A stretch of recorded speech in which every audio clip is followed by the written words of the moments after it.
Hey, I'm Andrew Stahovec from American University, and you're watching the Mid-Atlantic Esports channel on Twitch.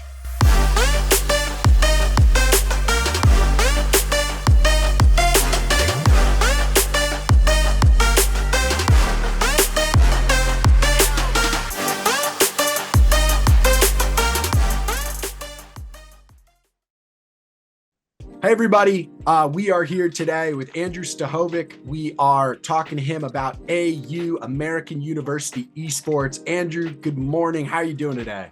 Good morning. I'm doing pretty well. Like I was saying, Thursday before break, ready to get into that kind of like vacation side of things, but we still have one more game, I think, before we go on break, and so we're looking up for that.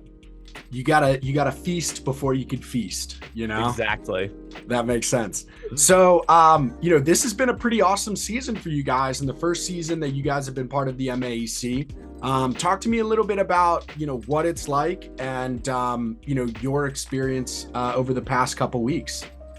Yeah, so for some context, I'm the president of AU Esports, so that entails making sure everything runs smoothly and getting our teams in order to see what our season's gonna look like. And this being our first season, we had some expectations. We kind of thought that we would do okay because a lot of these guys have played together before, but not under like a central umbrella of like a club sport.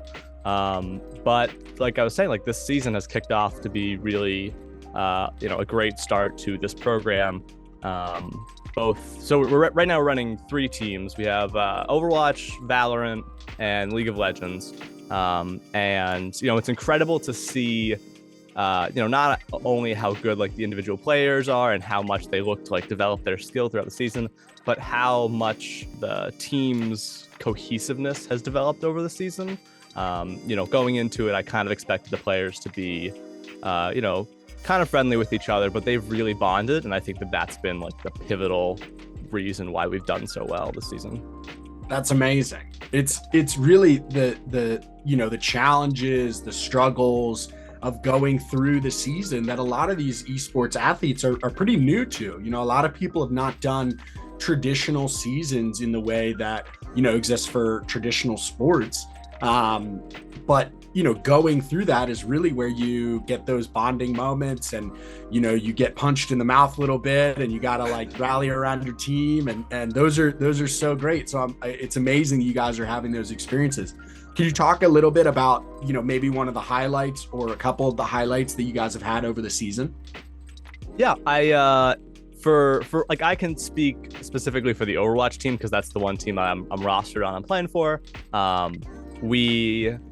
So the nice thing about a collegiate esports program is that the ranks don't always like line up perfectly. Not everybody's diamond, not everybody's top 500, not everybody's gold or whatever.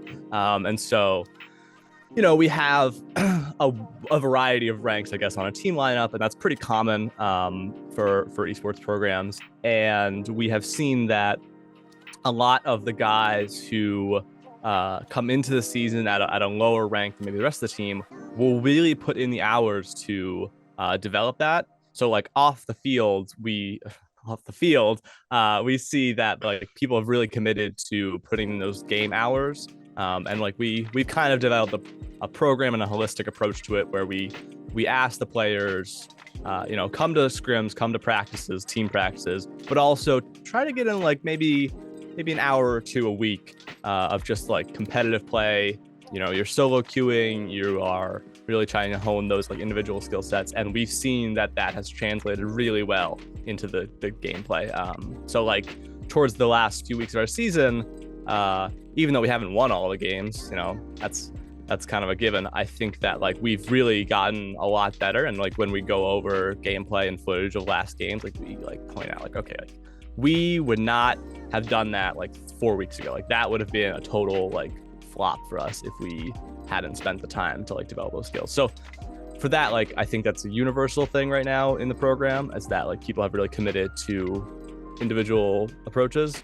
It's been cool to see the League of Legends team in the program, because they have done, not only have they done really well, but they are such a great like group of people, and they are so committed to League of Legends. Like the Overwatch team, we practice a couple times a week. And the same for the Valorant team, but League of Legends, like I'll look at the Discord like call list right now, and they're always in a call. They're always practicing, to the point where I'm like, are you guys going to class? Like, what are we doing here if you're always practicing? And I think that is like it's really good for the program, but it's also just really heartwarming to see that people are not only committed to being competitive and being good at the game, but also like a love of the game itself. That translates really well for the program. So that's amazing. That energy is just so infectious. And I love what you said about your team as well. I think, so many people compare themselves to others.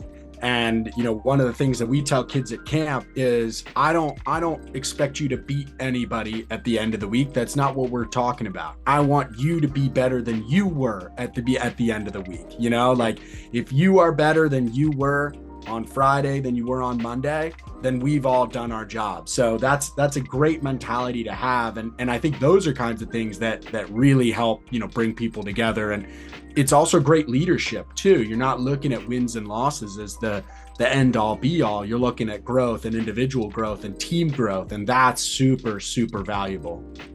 Yeah.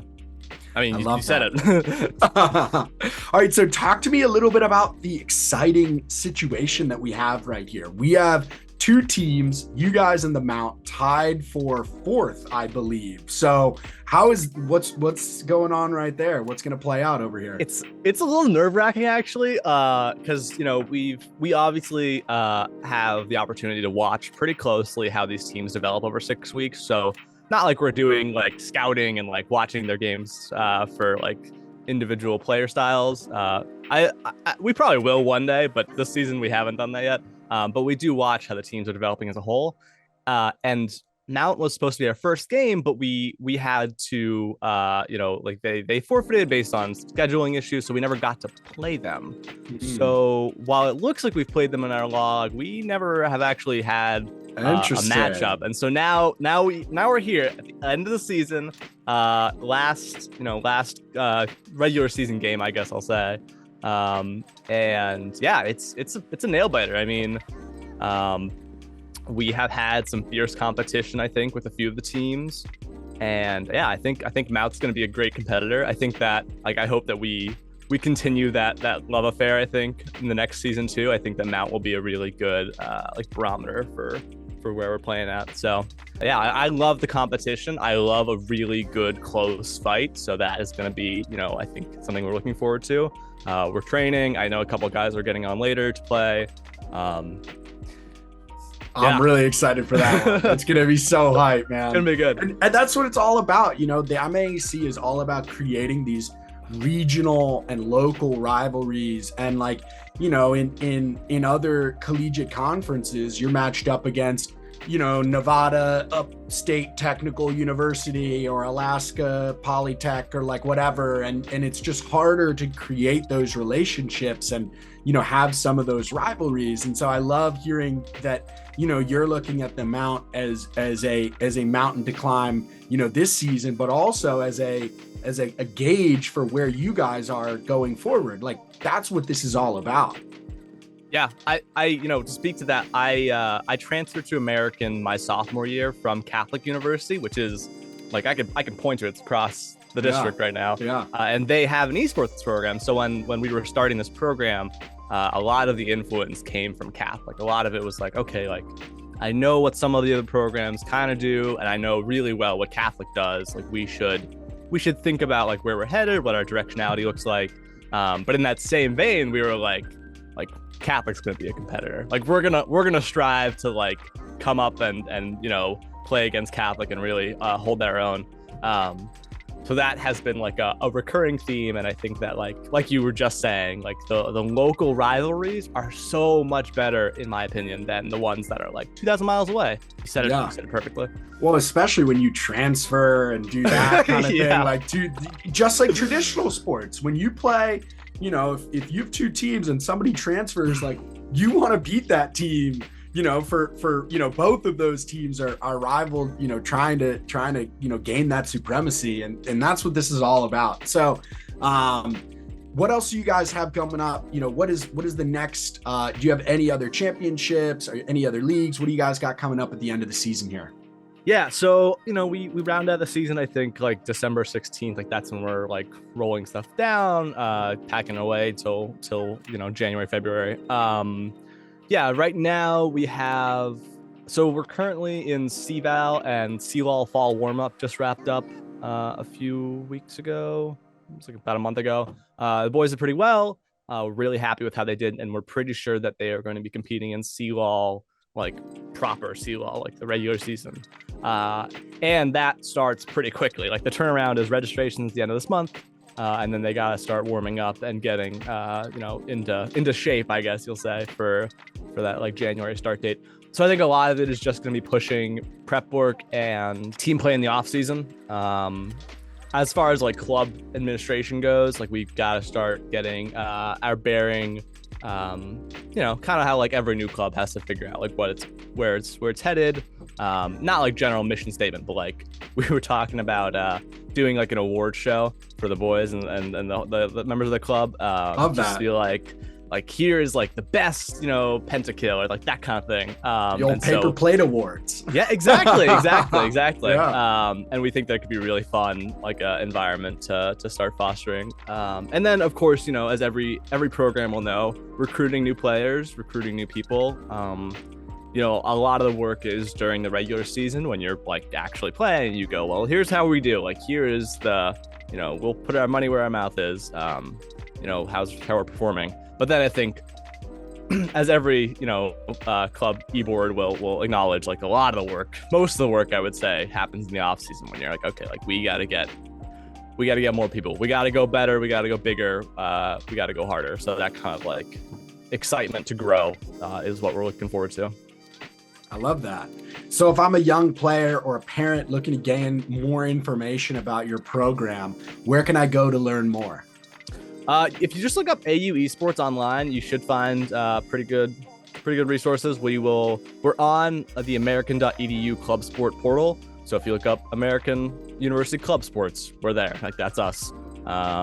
American University Esports. We're the only American University Esports club in the university's existence. You should be able to find us online. We're on Instagram, we're on Twitter, we're on Twitch, soon to be on Twitch. And then most of our club operations center around our Discord, which you can find by going through the club portal. So, yeah. Awesome.